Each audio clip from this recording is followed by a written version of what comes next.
mas hoy de gloria es el Salvador. Lavo mis pies, me rindo ante ti, Jesús. Cayó mi culpa sobre Él, que hoy reina en majestad. Su amor perfecto iluminó toda la humanidad.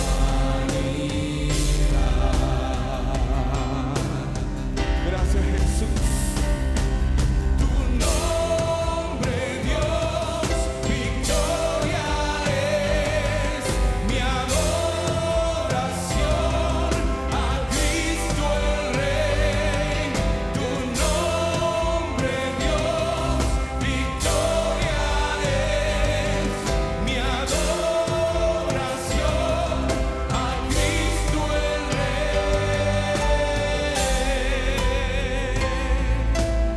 A Cristo el Rey. Gracias, Jesús. No tengo nada que temer, mi paz descansa en ti. Jesús, moriste en esta cruz para salvarme a mí. Gracias, Jesús. Aleluya. Tu nombre, Dios, victoria es mi adoración a Cristo el Rey. Tu nombre, Dios, victoria es mi adoración a Cristo el Rey.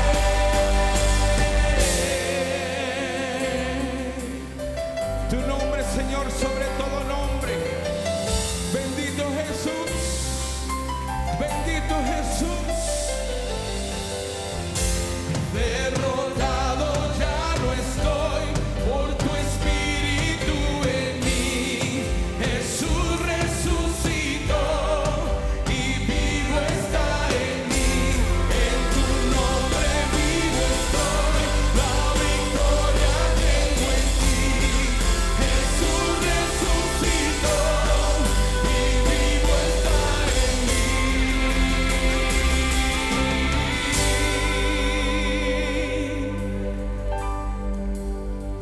La tumba vigilada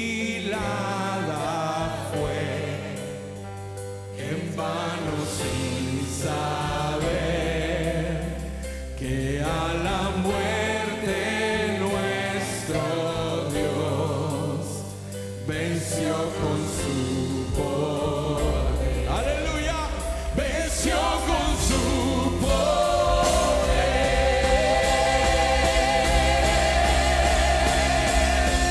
Aleluya.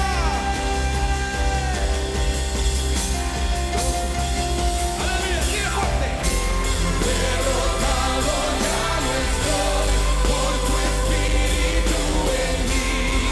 Jesús resucitó y vivo está en mí. En tu nombre vivo estoy, la victoria tengo en ti. Jesús resucitó y vivo está en mí. Vivo está en mí.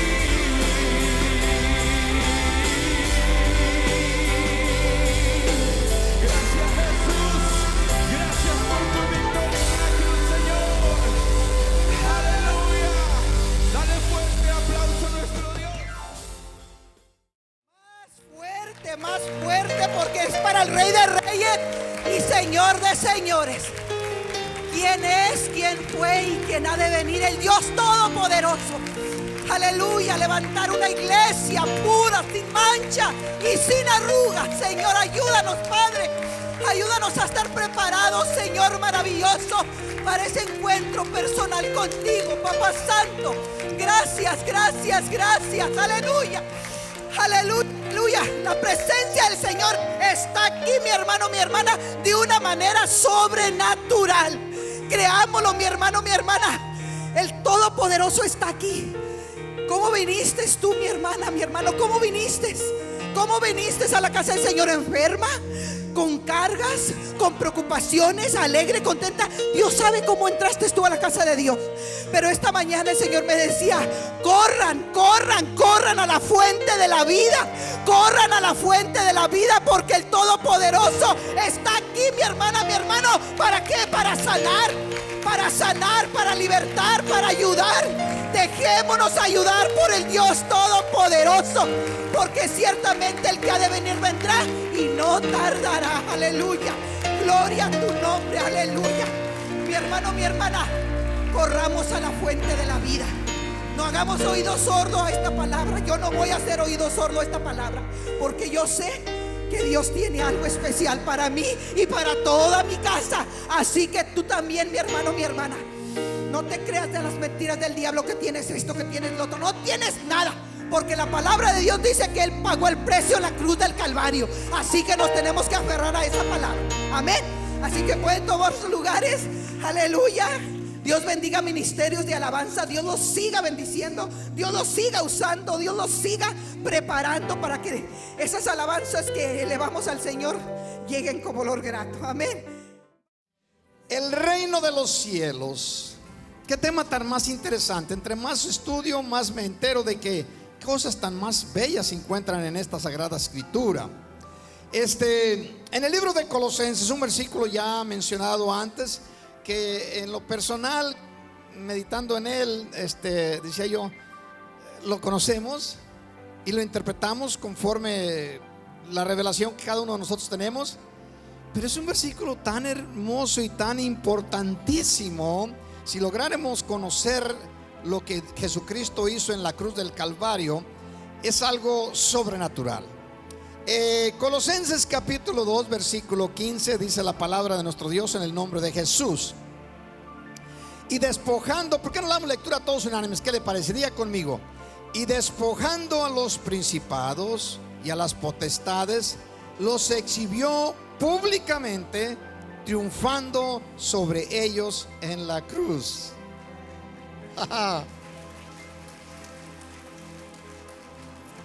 Conocemos por las escrituras, estaba llevando un juicio, y este juicio era delante de los hombres, pero sobre todo delante de los poderes celestiales e espirituales.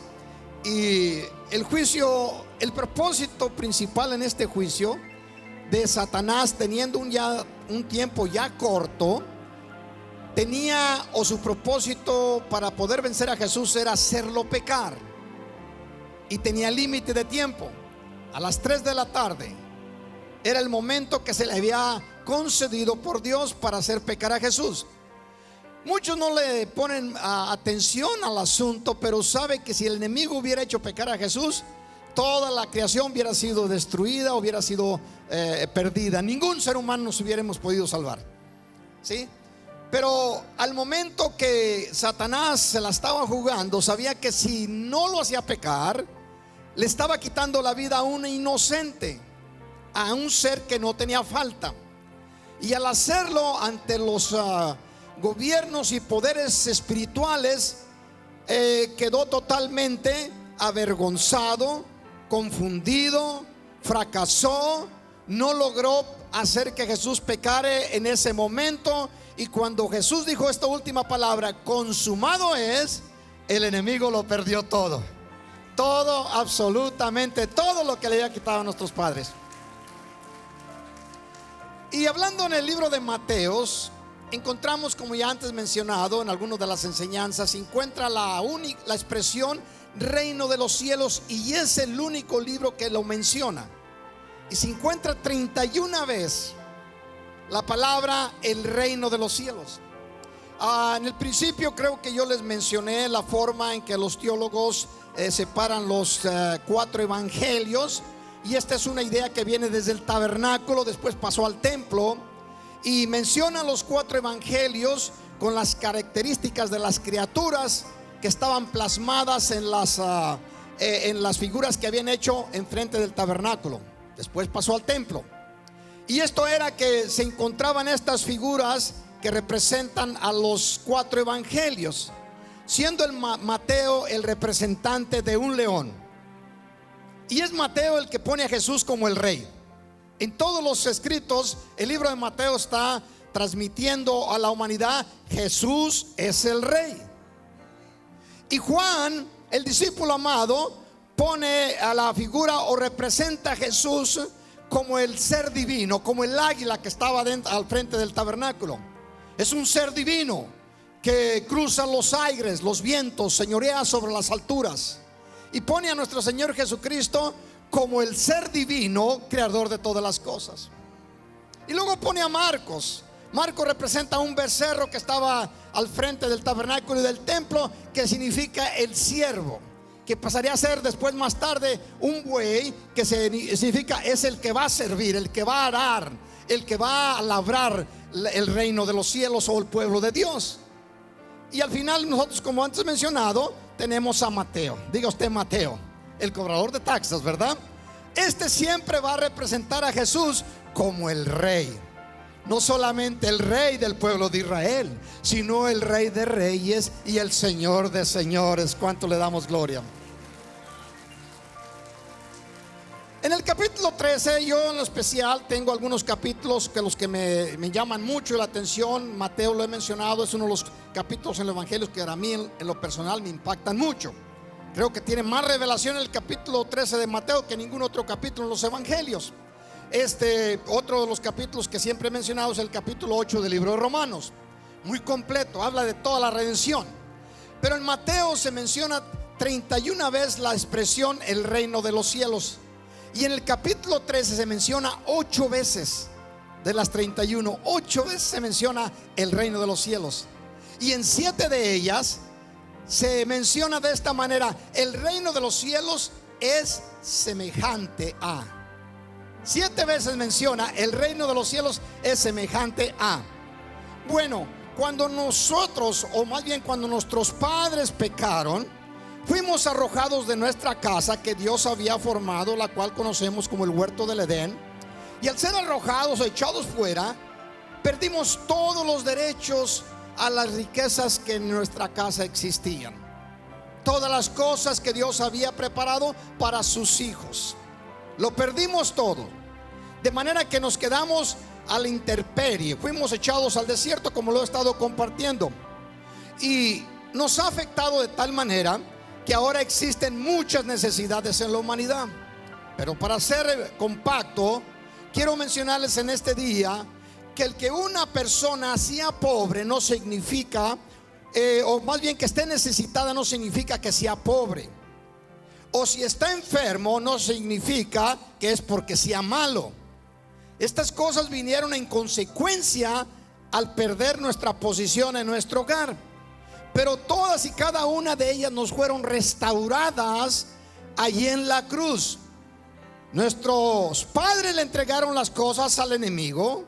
El enemigo nos robó todo lo que nos pertenecía.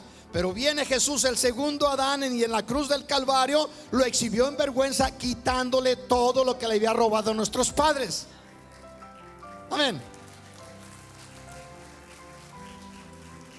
Y nosotros, cuando hablamos del cielo, lo hablamos con mucha emoción, y un día estaremos en el cielo. ¿Cuántos dicen amén? Pero no queremos ir ahorita. En lo personal, yo no quiero ir para allá. En el reino de los cielos, en este momento, claro, en el reino de los cielos existen en una forma compacta todo lo que existe en el cielo. Y en el reino de los cielos están a nuestra disposición.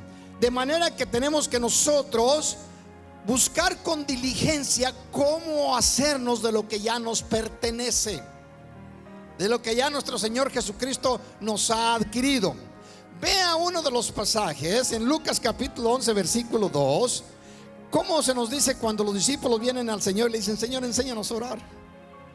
Y le dicen, así como también Juan enseñó a sus discípulos. Y luego Jesús les presenta una oración céntrica, clave que se le conoce como la oración de oro. Es algo como el núcleo de la oración, de la forma clara como aproximarnos a nuestro papá. Lucas capítulo 11 versículo 2 solamente, dice así: y les dijo: cuando oréis, decid: Padre nuestro que estás en los cielos. Diga usted: Padre nuestro que estás en los cielos, santificado sea tu nombre, venga tu reino, hágase tu voluntad como en el cielo, así también en la tierra. Bendiga a nuestro Dios.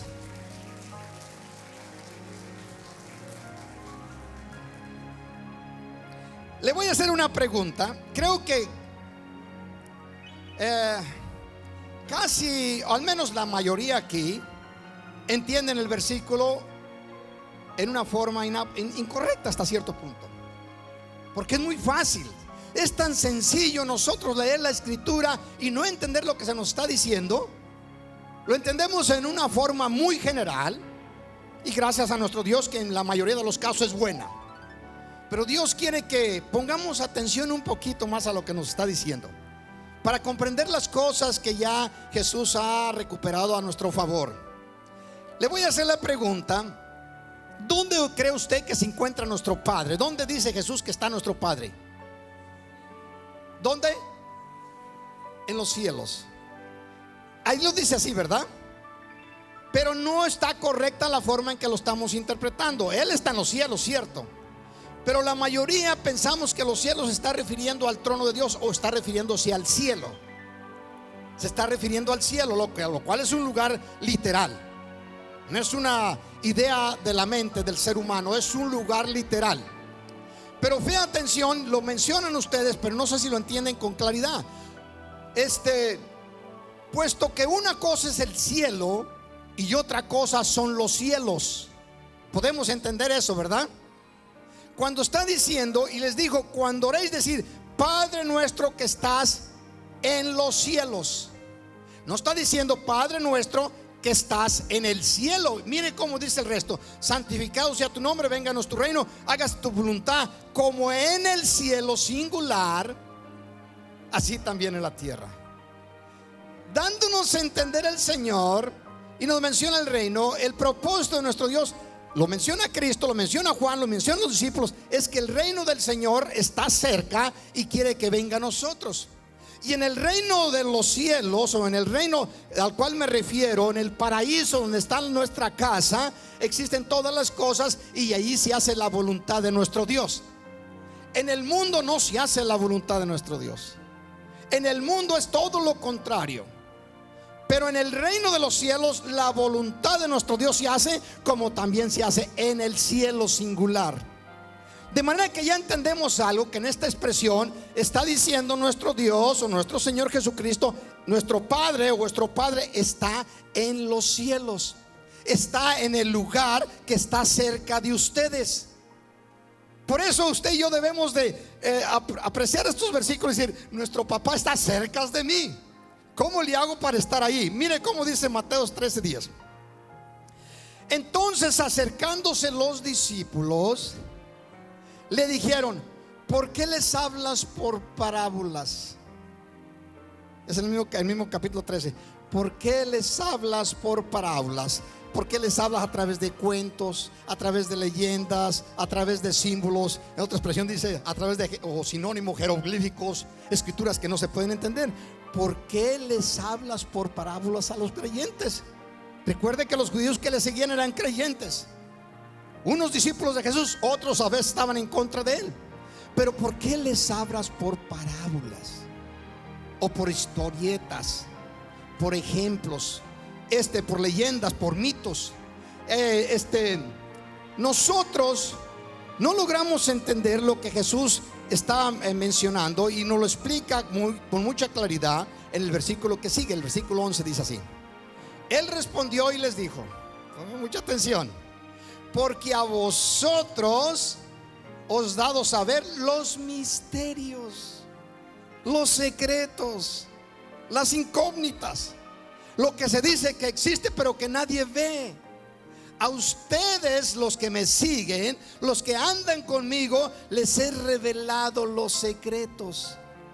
Dice, porque a vosotros es dado los misterios del reino de los cielos, mas a ellos no les es dado. A un grupo de creyentes les he revelado los secretos del reino, a otro grupo de creyentes no les he revelado. De manera que ahí inmediatamente encontramos estos dos grupos. Nosotros por mayoría vivimos en el último grupo. No que no seamos hijos de Dios, eso no tiene nada que ver con la vida eterna que ya hemos recibido por gracia, para que no me vaya a malinterpretar. Pero estamos nosotros aquí en la tierra como creyentes, no logrando alcanzar los niveles que nuestro Dios quiere que alcancemos en la tierra. Y eso es mi grande deseo, es mi lucha, mi búsqueda, para que podamos disfrutar de la vida abundante que la Escritura nos dice en el Evangelio de San Juan capítulo 10 verso 10. He venido para que tengan una vida y la tengan en abundancia. ¿Cuántos lo creen? ¿Cuánto le creemos a Dios? Sí. Y si le creemos a Dios, entonces existen muchos problemas que estamos confrontando. Aquí, ¿qué es lo que estamos haciendo? Somos personas que amamos a Dios, hacemos hasta lo imposible por quedar bien con Él, por hacer lo que nos ordena que hagamos, pero sin embargo existen muchos problemas. Tenemos necesidad, tenemos enfermedad, al último nos moremos, etcétera, todas estas cosas. Pero hay un problemita que necesitamos solucionar, y esto no está ya en el cielo, como decía mi hermano Francisco antes. El problema está en nosotros. Algo nos está aconteciendo que no logramos hacernos de lo que Dios nos dice que nos dio. Ahora, estaba el otro día yo platicando con mi nieto Isaías ahí en la casa. Gracias a Dios tengo espacio, hay unas banquitas que pusimos, parece estilo México. Lo que les mencionaba, si los vecinos conocieran que estamos aquí conversando, estamos toda la familia, salimos a platicar ahí y hablamos de muchas cosas. Hablamos del perro, del gato, de los pájaros, de todo hablamos. No de ustedes, y hablando, le digo, si los vecinos supieran que estamos aquí, cómo lo disfrutamos aquí, eso es en las tardes, se vendrían a platicar aquí con nosotros. La gente no tiene comunión unos con otros. Es triste, pero en esta sociedad en la cual nos ha tocado vivir, el vecino no sabe ni cómo se llama el vecino de al lado. Es un problemón. En nuestros pueblos donde vinimos, muchos de nosotros nos salimos en las tardes, se salen a las tardes a platicar. Algunos tristemente se ponen a chismear, pero la gente sale y convive, ¿verdad? Y estábamos platicando, y ese momento me dice Aisea, mi nieto, platicamos por una hora o algo. Papo, yo necesito conocer cómo lograr entrar en el reino de los cielos. Estoy joven, pero yo necesito empezar a tomar cosas de allí. Déjalo a nuestro Dios si lo siente en su corazón. Y luego me dice, ¿cómo le hacemos? Y le digo, mira, Pablo dijo estas palabras: no que yo ya lo haya alcanzado, yo estoy en el mismo tren que tú. ¿Cómo? También tengo bastante dificultad, pero lo logramos si no quitamos el dedo del renglón, como se dice por ahí. Si prosiguemos, lo vamos a alcanzar. El Señor se va a hacer presente a nuestras vidas. Dice, ¿sabe qué, Papo? Me dice, así me dice, encima abuelo, me dice, Papo, ¿saben? Se me está figurando el reino de los cielos como si fuera un refrigerador. ¿Cómo que un refrigerador? Sí, cuando yo tengo hambre, sé que está el refrigerador allí, está cerca. Y cuando tengo hambre, voy, no miro nada, pero cuando lo abro me encuentro lo que necesito al momento, o al menos algunas de las cosas que si no eran las que yo creía, pero ahí están esas cosas que necesitaba. Entonces el reino del cielo es algo como que está en secreto, que no se pueden ver con los ojos, pero están ahí adentro. Dice, excelente lo que me estás diciendo, muy buena forma de interpretarlo, pero creo que me lo estás diciendo porque tienes hambre. Pero la idea es esta: el reino de los cielos está en medio de nosotros. Está en medio de nosotros. En el libro de Romanos capítulo 8 versículo 32 se nos dice: el que no escatimó ni a su propio hijo, sino que lo entregó por todos nosotros, ¿cómo no nos dará también con él todas las cosas? Le voy a hacer la pregunta, porque es muy bueno cuando ustedes participan. Dios nos dio a Jesús para que muriese en la cruz del Calvario. No lo trabaje mucho, porque dice, ¿qué irá a decir el pastor? A lo mejor si digo que sí, a lo mejor es otra cosa, porque a veces sale con unas cosas extrañas el pastor. Dígalo así como lo siente. Dios Padre nos entregó a Jesús para morir en la cruz. Unos 4 o 5 por allí. Les voy a hacer otra vez la pregunta: no quiero que tenga temor al pronunciarlo. Tengo que tenga confianza en lo que usted cree. Dios nos dio a su Hijo Jesús para morir en la cruz del Calvario por nosotros. Aleluya, me alegra muchísimo que la mayoría contestó que sí. Y así es, claro. No se necesita teología, no se necesita ir a la universidad, no se necesita orar y leer la Biblia 5 o 10 horas en el día. No, claramente lo dice, porque de tal manera amó Dios al mundo, ya no lo dio, que nos dio a su Hijo, punto. ¿Estamos de acuerdo? Ahora, vamos a tener esto bien sentadito para proseguir adelante. Dios nos dio a su Hijo. Dios nos lo dio para que Él muriese en lugar nuestro. Dice ahí en el versículo, en Romanos 8, el que no escatimó, o sea, no lo retuvo, sino que nos lo dio a su propio Hijo, sino que lo entregó por nosotros. ¿Cuánto? Por tanto, ¿cómo no nos dará también con Él todas las cosas? Que bendígalo. Si algunos lo empiezan a entender, se va a poner mejor la cosa. Ahora ya con el conocimiento y la firmeza de que estamos en el mismo, vamos a decir, la misma idea, Dios nos dio a su Hijo, amén, punto. La Escritura dice, si nos dio a su Hijo, ¿cómo no nos dará también todas las cosas? Ya nos dio su Hijo en tiempo, ¿qué? Pasado. No es que nos lo va a dar, ya nos lo dio. Ya murió hace casi 2000 años. Ya murió, ya nos lo entregó, ya lo dio por nosotros. Y luego dice, ¿cómo no nos dará también todas las cosas?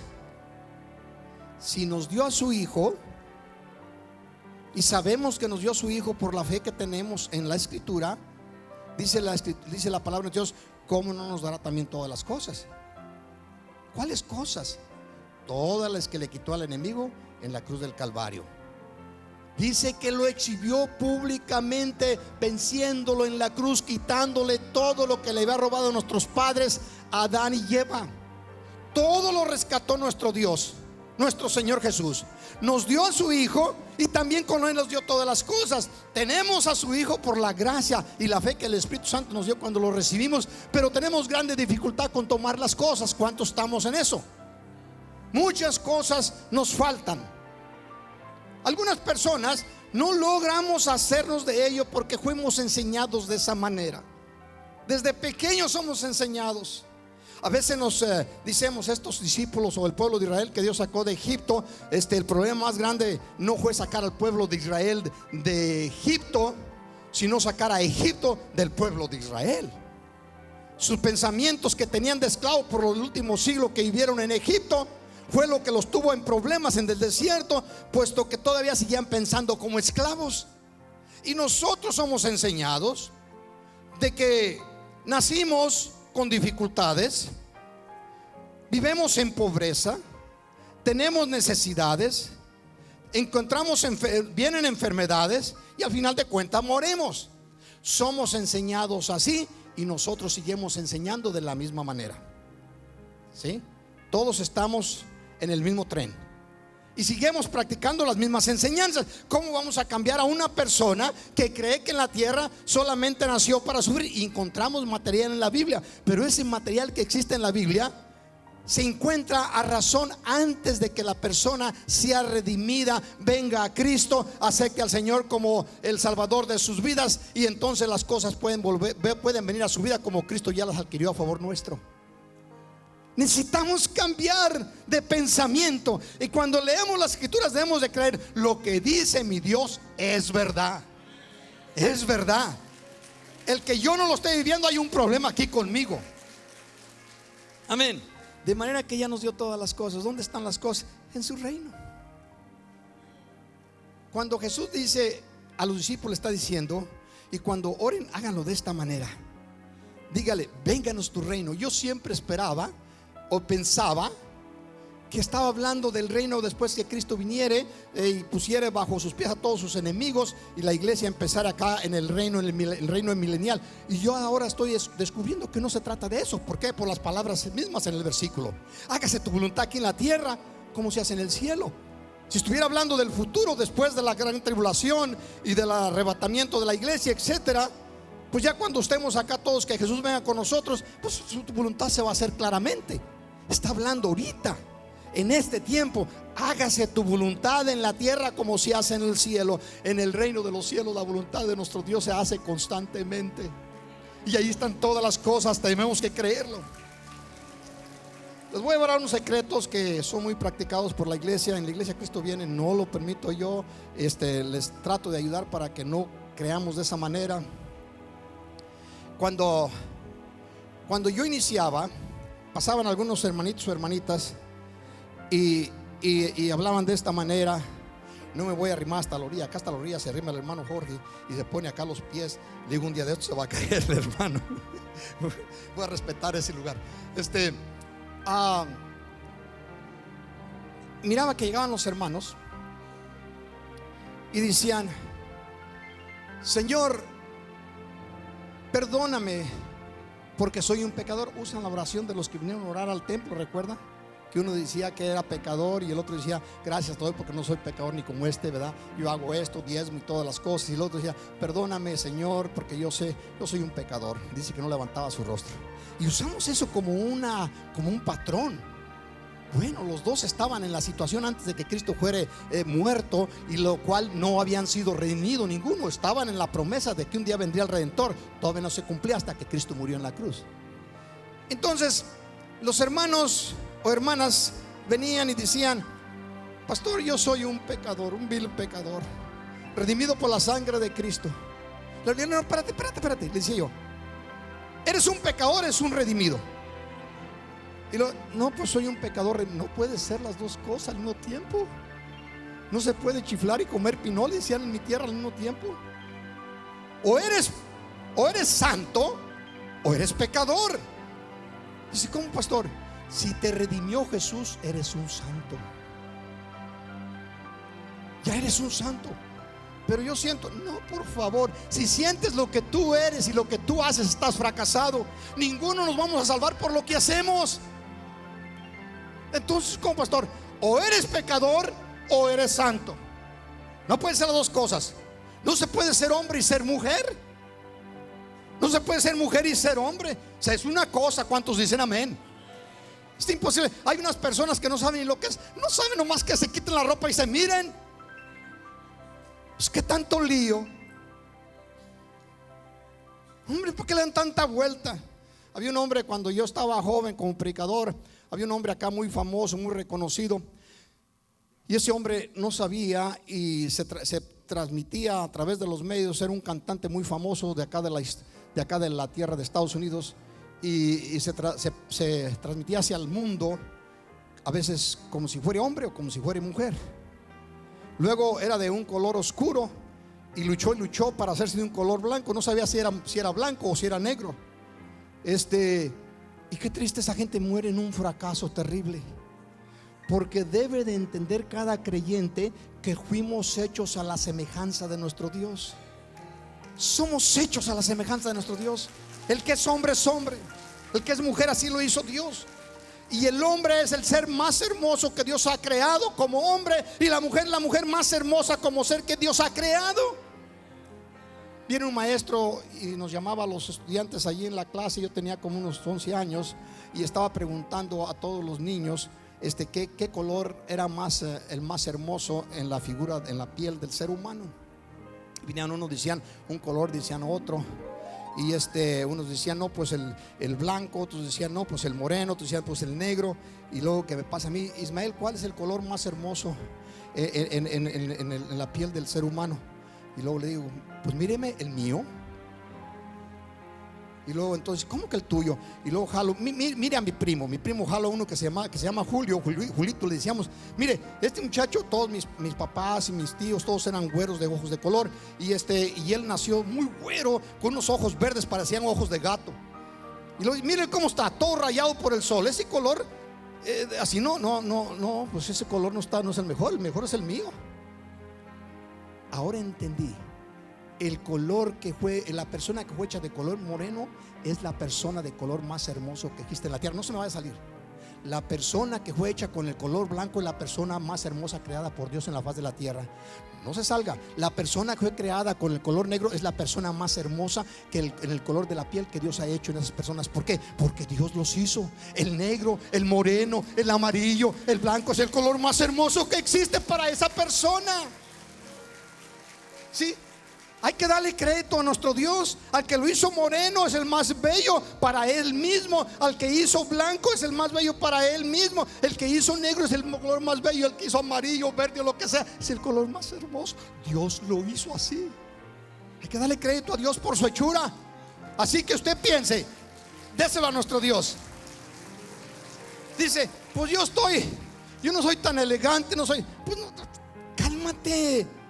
Dice, uno dice, pues yo soy, pues no me miro muy bien porque estoy muy alto, flaco, alto, etcétera. Uno dice, yo estoy chaparro, gordo.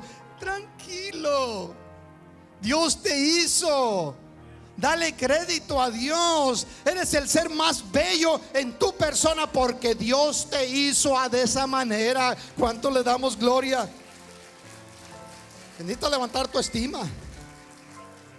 Si Dios nos hizo así, Dios quiere que usted y yo cambiemos de la forma de pensar. Nos dicen que vamos a ser pobres, que vamos a sufrir, que vamos a enfermar y que nos vamos a morir. El que vamos a morir es cierto. Decididamente que yo le digo, Señor, que vengas antes de que me muera porque a mí no me gusta. ¿Sabe qué? En toda mi vida, sin exagerar mucho, me han puesto, que yo recuerde bien clarito así, aparte de algunas vacunas que me pusieron que no, allá en México, que mi mamá me forzó a que me las pusieran, como unas 5 o 6 inyecciones tengo memoria. Me puso una vez una inyección que le iban a poner a mi hermano Salvador, que era mayor, se enfermó, le compraron medicina y al último él sanó con la medicina y yo me enfermé a causa de que él estaba muy cerca de mí. Dormíamos allí en la misma cama y me enfermo y que me pone una inyección, me andaban matando. Después, al caminar el tiempo, ya como cristiano, la hermana María, esposa de mi hermano Arturo, la andaba haciendo de enfermera y me puso 2 inyecciones y quedé renco como por un mes. Y después vine acá, ya predicando aquí. Mi hermana, ¿dónde está por acá? Esposa de hermano Jacinto. Mi hermana es enfermera y me pone 2 inyecciones. Le dije, de todas las 5 inyecciones que me han puesto son las mejores, porque no me picó tanto. Dice, ¿qué, pastor? ¿Qué? Es que realmente todas estas cosas son buenas que el hombre de Dios le permite para el bienestar de la persona que nos afectamos de alguna manera u otra. Entiendo eso. Se sufre, se enferma y necesitamos la ayuda de aquellas personas que Dios capacita y que de buen corazón buscan la capacidad para proveer ayuda a las personas cuando están necesitadas. Pero hay un nivel más sublime. Si logramos entrar a ese nivel, ahí vamos a encontrar sanidad, vamos a encontrar paz, vamos a encontrar abundancia. Todas estas cosas se encuentran en el reino. Mientras no se encuentran ahí, hay que trabajar duro para poder tener lo que necesitemos. Hay que buscar a las enfermeras y a los doctores para que nos echen la mano. Todo esto va a existir.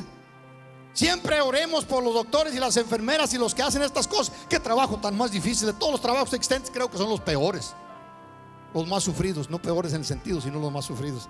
A veces digo palabras que pueden malinterpretarse, pero siempre yo digo a los doctores y a las enfermeras cuando voy por ahí. El otro día me fueron a que me sacaran sangre para chequearme a ver cómo me encontraba.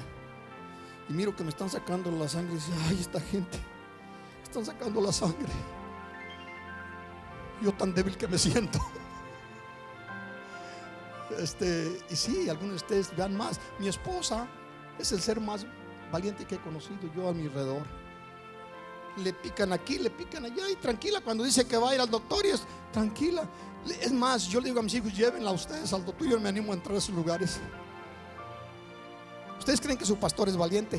Con respecto de ese asunto, es uno de los seres más temerosos que existen en la faz de la tierra. Por eso me busco tanto del Señor. Señor, ayúdame, porque yo no quiero estar padeciendo tantos problemas. Pero déjeme decir algo y alégrese. El Señor nos da todas estas cosas para podernos ayudar. Si ya estamos enfermos, hay sanidad en el reino. Si estamos pobres, hay abundancia en el reino. Dice, ¿podrá lograrse, pastor, un milagro? Sí, claro que se puede. El Señor hace de la tormenta abundancia. Se puede. como le dijo en aquella ocasión a aquel hombre que estaba en una situación precaria, y le dice con respecto de un hijo que te estaba poseído: Señor, si puedes hacer algo, hazlo, porque mira, se quita la vida. Y luego le dice el Señor Jesús: ¿crees que puedo hacerlo? Sí, creo, Señor, ayuda a mi incredulidad. Y le dijo: será como lo has pedido. Hay respuestas en el reino de los cielos, iglesia. Veamos cómo dice. Vamos a hablar de este asunto. Proverbios capítulo 24, versículo 30. Y no vaya a... Yo usualmente cuando leía al principio, pues claro, lo interpretaba como está ahí. Después me doy cuenta que el Señor está hablando de cosas aún más profundas que eso que se mira por encimita. Pasé por el campo del perezoso y por el viñedo del hombre falto de seso. Cuando estuve estudiando me encontré que perezoso en la Biblia está refiriéndose a aquella persona que tiene poco interés.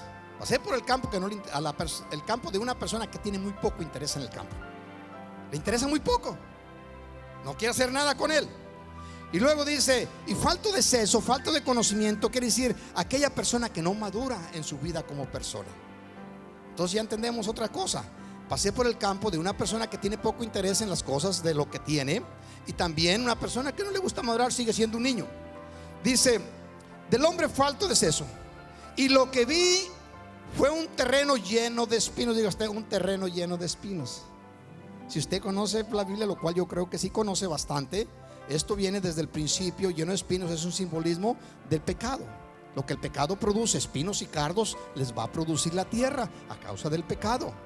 Entonces dice: y lo vi, fue un terreno lleno de espinos, influenciado, abatido por las cosas del sistema o del mundo. Piénselo de esta manera: el terreno de una persona que tiene poco interés en el reino, una persona que no quiere madurar en el reino, que solamente escucha un poco de palabra aquí en el templo y después no estudia la Biblia y no busca con diligencia la palabra de nuestro Dios, esa persona hay poco interés en las cosas del reino. Y luego también lo afectan las cosas del sistema. Y en vez de cosechar cosas beneficiosas para él y sus seres amados y para el reino de Dios, está siendo bombardeado por las cosas que simbolizan el pecado. Se le introduce el pecado por aquí, se le introduce por allá, que ahora unas palabras mal dichas, que ahora haciendo esto, ahora robando un poquito, robando aquí y allá, a ver cómo le hago, y actuando más o menos como el mundo. Y eso es a lo que está refiriendo. Dice: y con su cerca de piedras derrumbada, su cobertura ha sido agujerada por todos lados. En los tiempos, en los lugares donde yo vengo y algunos de ustedes, las cercas de nosotros no eran de alambre, las cercas de nosotros eran de piedras. Y ponían las piedras, y esto impedía que los animales del otro lado se pasaran a este otro. De manera que entre más fuerte fuera la cerca, más difícil se le ponía a aquellos animales. Cuando nosotros estamos agarraditos del Señor, tenemos una cobertura sobrenatural. Y se le pone más difícil al enemigo tratar de cruzar la cerca, la protección que Dios ha puesto en nuestras vidas. Y luego dice: al ver eso, lo grabé en mi mente, en mi alma, lo vi y aprendí. Qué bonito es cuando se aprende de otras personas, amén. Ay, pero es bien difícil aprender de otras personas. Le pasa esto a la persona y a veces uno va y cae ahí en ese mismo agujero. Pero qué bonito es aprender. Dice: al ver esto, lo grabé en mi mente, lo vi y aprendí esta lección. Mientras sueña y cabecea y te cruzas de brazos para dormir, mejor. Ponga atención en el 34. Ahorita le va a agradar mucho lo que va a aprender en este versículo. Dice: la pobreza vendrá y te atacará como un vagabundo armado. Aquí hay varias personas que constantemente están aquí, por eso nuestros hermanos están tratando de ponerla cerca para protegernos de todos los daños que hacen. Todos los días están acá, porque tienen el food pantry, les damos de alimento y luego vienen haciendo acá y hacen bastantes destrozos acá, tirando basura, haciendo cosas. Es algo terrible. Pero algo que nunca había visto yo es lo que el versículo nos está enseñando. Lea conmigo: la pobreza, diga usted, la pobreza vendrá y te atacará como un vagabundo armado. A veces nosotros,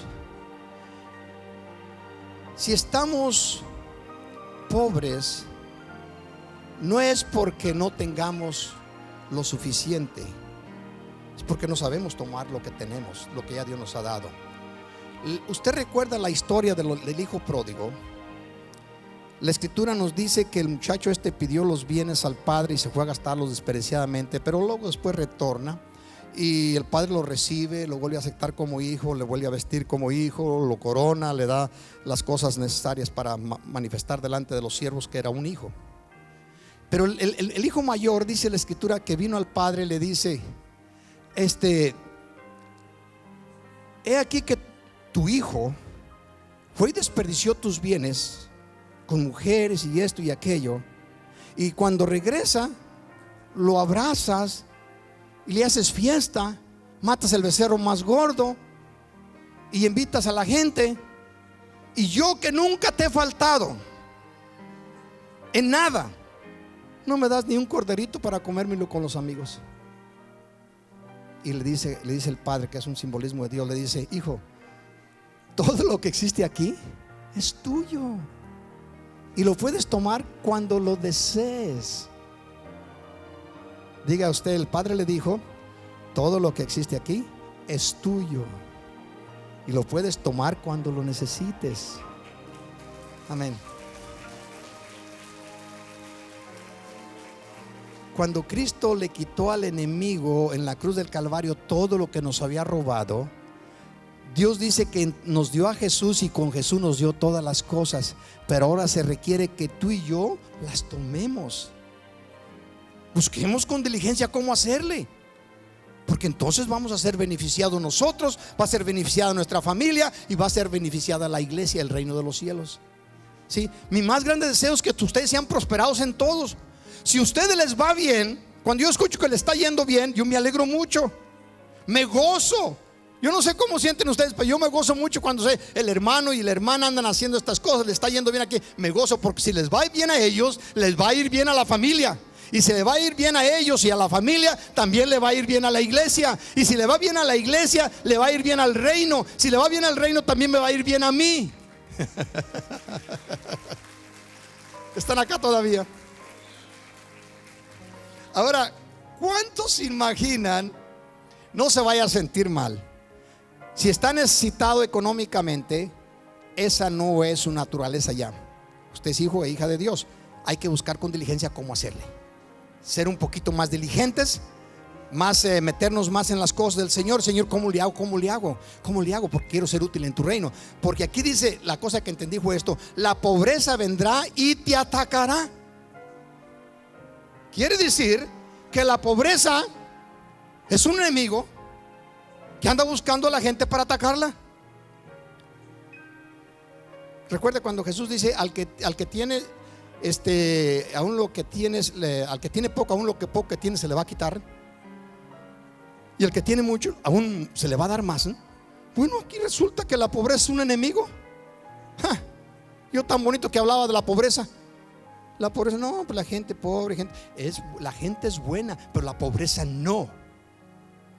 El que una persona esté enferma, la persona si es hija de Dios, es buena, pero la enfermedad no. Me estoy explicando. De manera que hay que tener mucho cuidado con estas cosas. Ahora veamos lo que realmente la pobreza es un enemigo que nos anda buscando para atacarnos, pero no va a poder llegar a nosotros porque tenemos una cobertura, tenemos un cerco de piedras a nuestro alrededor. El manto de nuestro Dios nos protege y nos libra de todos los ataques del enemigo. Proverbios 13:22. El tiempo se me va tan rápido, estoy quedando a medias, pero doy gloria a nuestro Dios. Espero que también lo haga usted si ama al Señor y ama su obra. Dice así, Proverbios 13:22. El bueno dejará heredero a los hijos de sus hijos. ¿Cuántos acá se consideran buenos? Levante su mano. Ok, aleluya, gloria a Dios.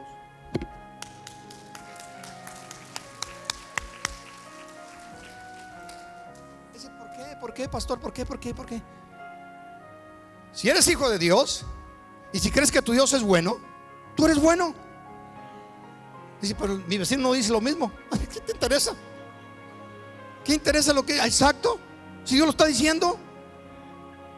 Dios dice, toda la Biblia lo enseña, nuestro Dios es bueno y los hijos de Él somos igual. Pero pastor, si viera a mi hermano el cristiano, el otro día fui a pedir. No, por favor, le fuiste a pedir algo y no te lo dio, ¿verdad? Sí, no me lo dio. Pues ¿cuántas veces le has pedido a Dios y no te lo ha dado? Muchas, ¿verdad? ¿Y es malo Dios porque no te las ha dado? No. Lo que pasa es que no sabes cómo tomarlas. Ya te dice, estás en mi casa, tienes las cosas, tómalas. Te las puedes comer cuando gustes, muchacho. Dice allí, el bueno dejará herederos. Yo cuando estudiaba este versículo, a mí nadie me va a decir que no soy bueno. Que si me vienen a pedir algo, no digan lo que se les antoje. A mí me dice mi papá que soy bueno. Es como decir lo mismo. ¿Eres justo? Claro que soy justo. Los justos por la fe vivirán, y yo pienso vivir una eternidad al lado de mi Dios. Soy justificado. ¿Por qué eres justificado? Por la gracia de Jesús en la cruz del Calvario. Justificado significa que toda la ley me fue lanzada en contra. Fui llevado a una corte donde el juicio, la constitución me decía, eres un reo de muerte. Pero cuando yo acepté a Jesucristo, la justicia de Él, Él cumple toda la justicia. Él cubre todas las leyes existentes, la constitución que estaba en contra de nosotros mismos. Y el Señor me saca al otro lado de la corte inocente. Justificado pues por la fe, tenemos paz para con nuestro Dios por medio de nuestro Señor Jesucristo. Quiero que se sienta mejor de lo que se siente. Quiero que entienda que es mejor de lo que piensa usted y piensa la gente. El bueno dejará herederos a los hijos de sus hijos. Yo les digo a mis hijos, mis nietos van a estar muy bien si el Señor tarda en venir, porque yo soy bueno y les voy a dejar muchas cosas a mis hijos, a mis nietos. Así les digo a mis nietos, pórtense bien con su papá, porque tengo ya un gran número de nietos. Le digo, al que se porte más le voy a dar más. Dice, pero la riqueza del pecador está guardada para el justo.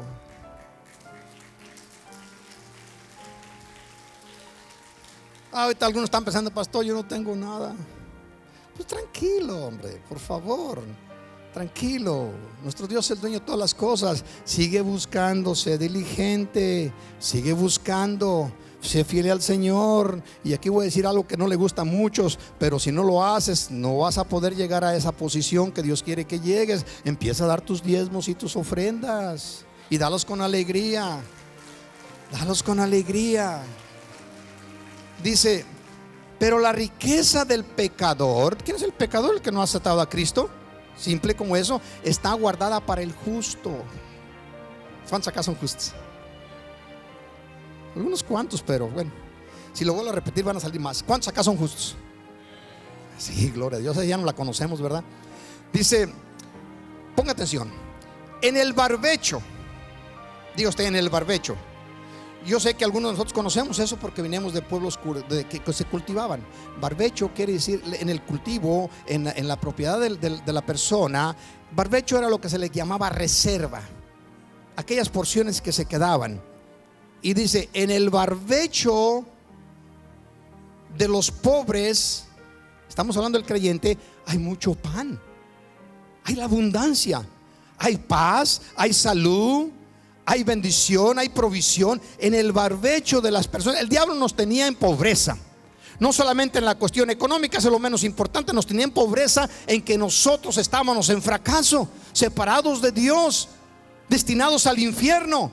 Pero el día que venimos a Cristo, lo primero que nos restaura el Señor es que en lugar de ir al infierno, ahora vamos al cielo. ¿Sí? Ahora tenemos por qué vivir.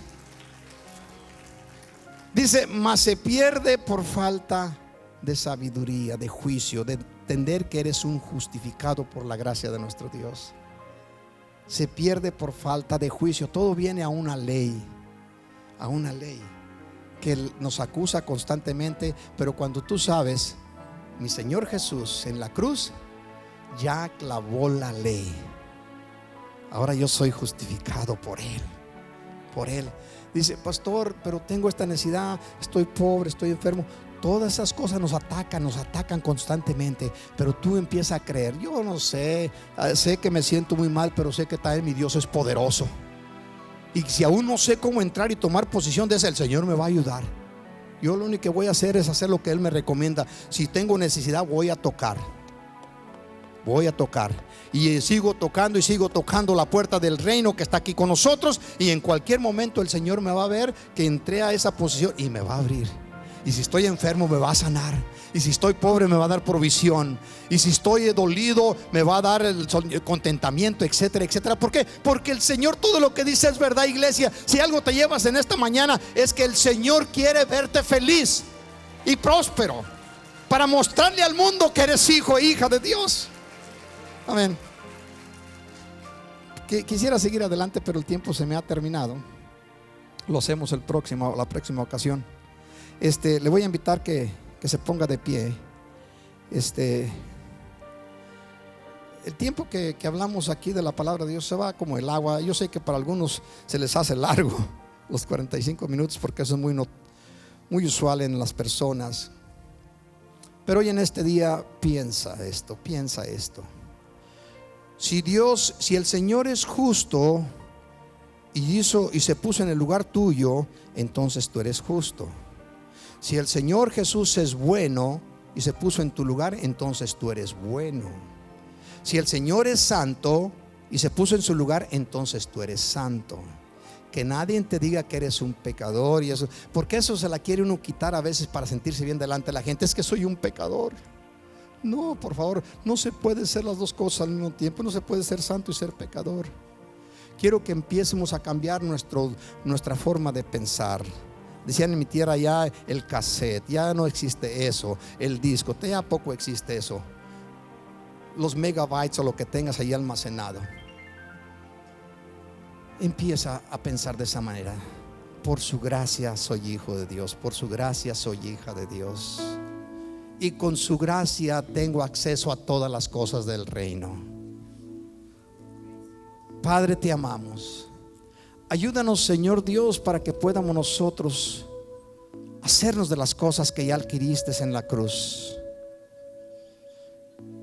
Hemos leído este verso, Señor, de las Sagradas Escrituras. Nos dice que Cristo Jesús exhibió a las potestades y a los principados en vergüenza, venciéndolos en la cruz y quitándole todo en lo cual ellos confiaban. Y ahora estamos aquí en este lugar santo, Señor Dios, meditando un poco en tu palabra. A veces la podemos explicar y a veces tenemos dificultad, pero no hay limitaciones para tu Espíritu Santo, Señor. Y tenemos delante de nosotros lo que tú nos recomendaste que hiciéramos, Padre eterno, en memoria de tu muerte, Jesús, y de tu resurrección y de tu promesa de volver por nosotros. Tenemos el pan y el vino, los elementos que nos has dejado como símbolos, Señor Dios, del cuerpo de Jesús y de su sangre. Y en el nombre precioso de nuestro Señor Jesucristo te pedimos, mi Dios, santifícalos. Y a todos los aquí presentes, Señor, que te han recibido y han aceptado tu señorío, mi Dios, ayúdalos a sentirse dignos. Si alguno ha cometido alguna falta, Señor, solamente el pedirte perdón nos redime, nos perdonas de todo mal. Por lo cual te pido en el nombre de Jesucristo, tennos por dignos de participar de ellos. En el nombre de Jesús declaramos que estos elementos, el pan y el vino, serán santificados por tu presencia y por la oración que hemos declarado en Cristo Jesús. Amén en amén. Déselo a nuestro Dios, iglesia. Así extendiendo sus manos hacia donde se encuentran los elementos, nuestra hermana Maricarmen nos estará ayudando con la oración. Ayúdele, repita con ella la oración. Baruch atah Adonai.